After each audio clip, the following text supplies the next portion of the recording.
Okay, Alan, lots to talk about today. Let's start with that great performance against St Mirren on Saturday and a great victory as well. It was important we responded in the right way after the Morton game, and I think we showed how good a team we are. We played really well, created chances, scored goals, and it's always good to get a clean sheet as well. In the end it could have been a lot more, and they got the two players sent off as well, so still creating plenty of chances and keeping our discipline as well when it would be easy. No, it was an important win to get, because obviously St Mirren are one of the teams that's fancied up at the top of the league.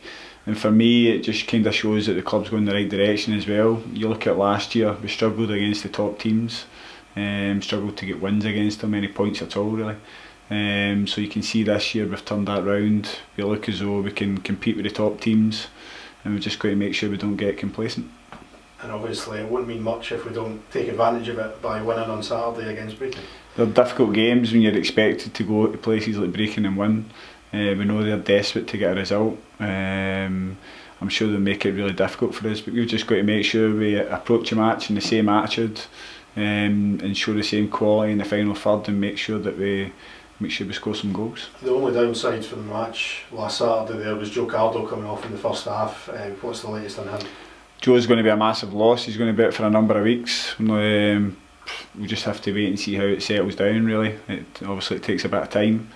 But you can see with the quality he's played this year, he's going to be a big loss, but it's an opportunity for somebody else to come in. You see Hoppy coming in last week and obviously getting a goal, but there's other competition as well, guys like Callum Smith, Andy Ryan, Fraser Aird.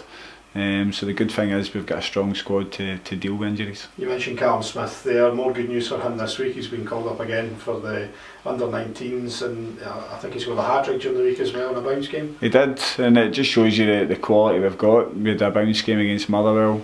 I think they had a young team to be fair, but still won 5-2. Callum scored a hat-trick, Andy Ryan scored, young Paul Allan scored it. So it just shows you the competition. Boys are pushing really hard to get in the team.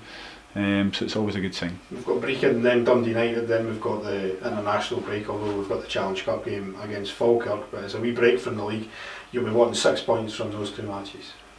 It's every game you want to win. We just look forward to the next game all the time. There's no point looking too far in advance, but the Brecon game's a massive one. We want to stay top of the league, we want to go and score goals, we want to put in a good performance, and hopefully we have a good backing there as well. Do you think that performance against St Mirren and the result maybe put out a wee marker and a statement to the rest of the league that, we weren't one of the fancy teams with the bookies in that before the start of the season, but looking at the table, we've obviously started very well. Started very well, and if you look at all the other teams, it's very similar, it's very tight, there's not much between the teams, but I think we've got a lot of good players. The boys are hungry to do well, so we're going in the right direction. And finally, Joe obviously missing for Saturday against Brecon. Any other injury concerns?